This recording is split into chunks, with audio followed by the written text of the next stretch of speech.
नमस्कार मित्रांनो, 12वी मराठी मार्गदर्शक या यूट्यूब चॅनलवर तुमच्या सर्वांचं स्वागत आहे।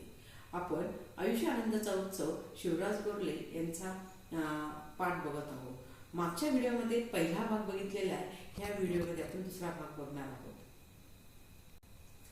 आपण आनंदाचा उत्सव कशा स्वरूपाचा हा पाठ शिवराज गोरले यांनी लिहिलेला आहे। बोर्डाला जर या पाठावरती आपल्याला एखादा उतारा आला तर त्या उतार्यामध्ये आपण स्वमत अभिव्यक्ती व्यक्त करण्यासाठी महत्त्वाचे मुद्दे कोणते आहेत ते आपण या धड्यातले बघणार आहोत। स्वमत मांडताना खालील मुद्द्यांचा वापर करावा। आनंद आत असतो, आनंद बाहेरच्या वस्तूमध्ये नसून तो आपल्या अंतर्मनात असतो हे स्पष्ट करा। आपल्याला जर हा प्रश्न आला परीक्षेला का जे काही स्वमत व्यक्त करायचं आहे, स्वमत म्हणजे स्वतःचे विचार, लेखकाने सांगितल्यानंतर आपण लेखकाशी सकारात्मक आहोत असं आपले विचार व्यक्त करायचे, त्यासाठी आपल्याला हा प्रश्न आलेला आहे का आनंद हा काय आहे, यामध्ये अंतर्मनात आहे, तो कशा स्वरूपाचा आहे तो आपल्याला बघायचा आहे। वर्तमानात जगणे, उद्याची चिंता आणि कालचे दुःख सोडले तरच आजचा आनंद घेता येतो। बघा, वर्तमान काळ, बघा 3 काळ, वर्तमान काळ, भूतकाळ आणि भविष्यकाळ। कालचा दिवस होऊन गेला, तो कशामध्ये गेलेला आहे, कालचा दिवस भूतकाळामध्ये, म्हणजे काल जे घडलं ते दुःख आपण काय करायचं आहे, सोडायचं आहे।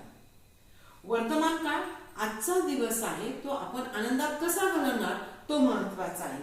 आणि उद्याची चिंता, उद्या म्हणजे फ्युचर, भविष्यकाळ हा अनिश्चित स्वरूपाचा असतो।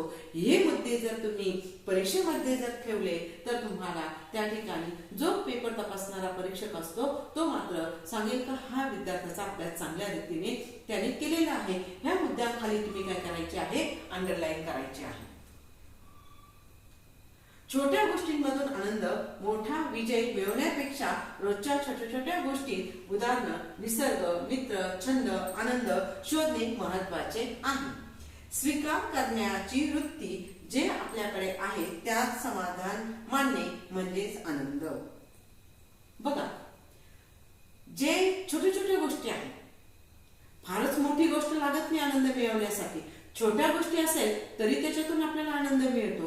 आणि हा आनंद कशा स्वरूपाचा मिळायचा, घरात असतो, निसर्गामध्ये आहे, मित्रात आहे, एखादा छोटासा छंद आहे त्याच्यामध्ये आनंद आहे आणि तो स्वीकारणं गरजेचं आहे। जर माझी ही व्हिडिओ आवडली तर माझ्या चॅनलला सबस्क्राईब करा, मित्रांना व्हिडिओ शेअर करा, लाईक करा। धन्यवाद।